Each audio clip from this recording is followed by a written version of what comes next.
Olá, pessoal do curso de Relações Internacionais da SES Unita, aqui é o professor Emerson de novo, prosseguindo com o nosso ponto 4, principais convenções internacionais sobre mediação e arbitragem, da nossa disciplina de arbitragem e mediação internacional.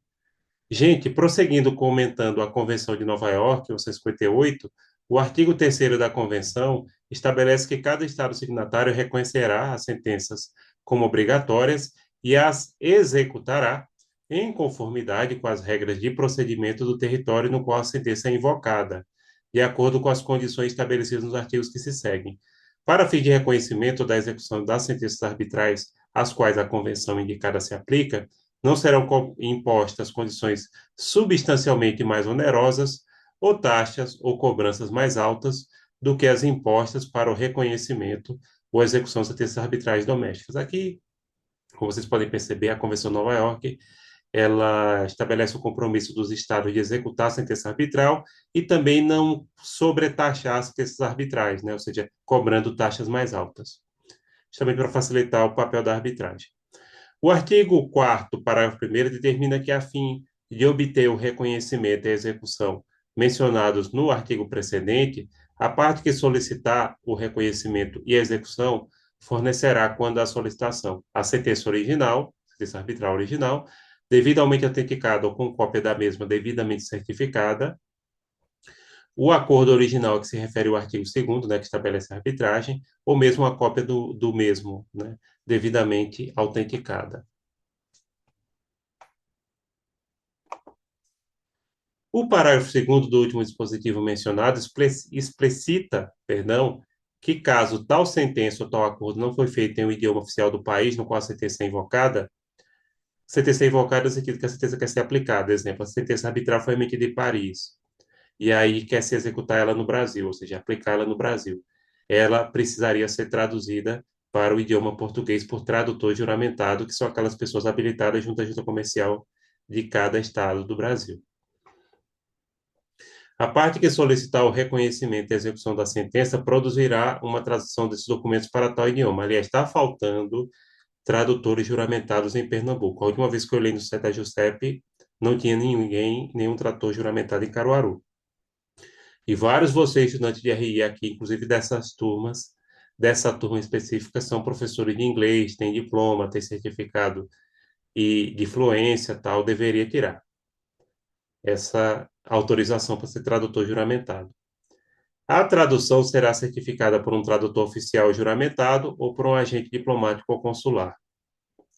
No artigo 5º, parágrafo 1º da Convenção de Nova York, está definido que o reconhecimento e a execução de uma sentença poderão ser indeferidos a pedido da parte contra a qual ela é invocada, unicamente se essa parte fornecer à autoridade competente onde se tenciona o reconhecimento e a execução a prova de que as partes de acordo a que se refere o artigo 2º estavam em conformidade com a lei a elas aplicável, de algum modo incapacitadas, perdão, ou que tal acordo não é válido nos termos da lei às quais as partes submeteram, ou na ausência de indicação sobre a matéria, nos termos da lei do país onde a sentença foi proferida. Aqui é uma questão legal, né?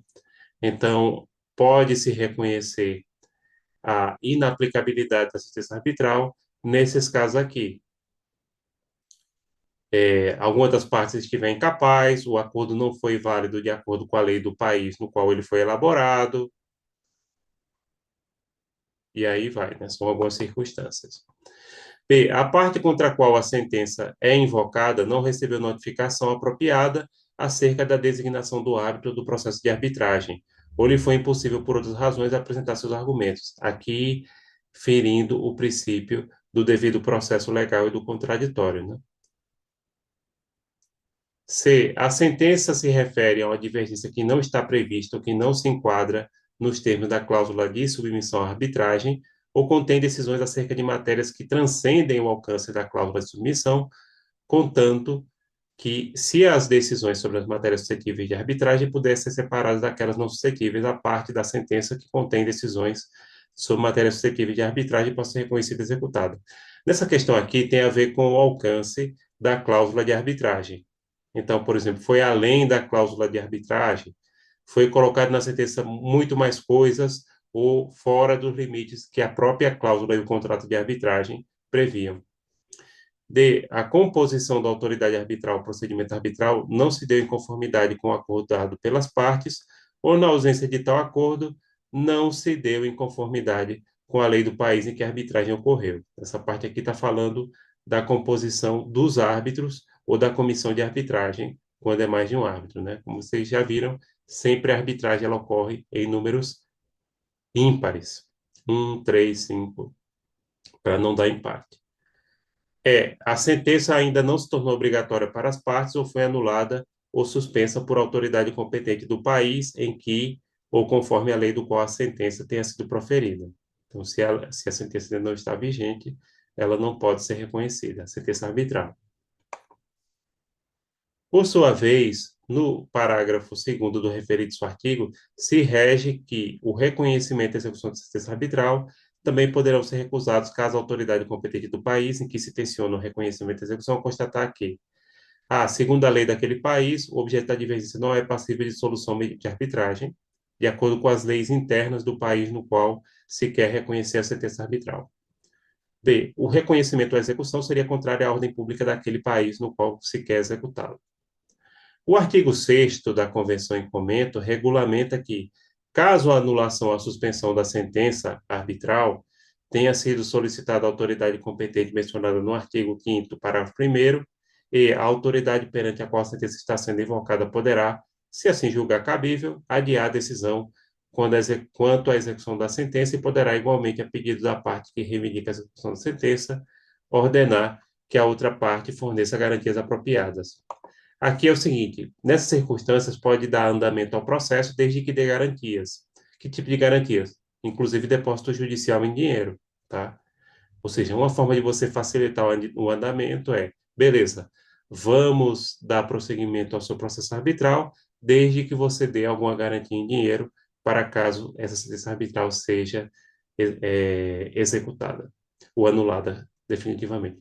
Pessoal, aqui encerramos mais uma parte do nosso ponto 4 da disciplina de mediação e arbitragem internacional, nosso curso de Relações Internacionais. Fico à disposição de vocês, como sempre. Tchau, tchau, até a próxima. Já já a gente volta.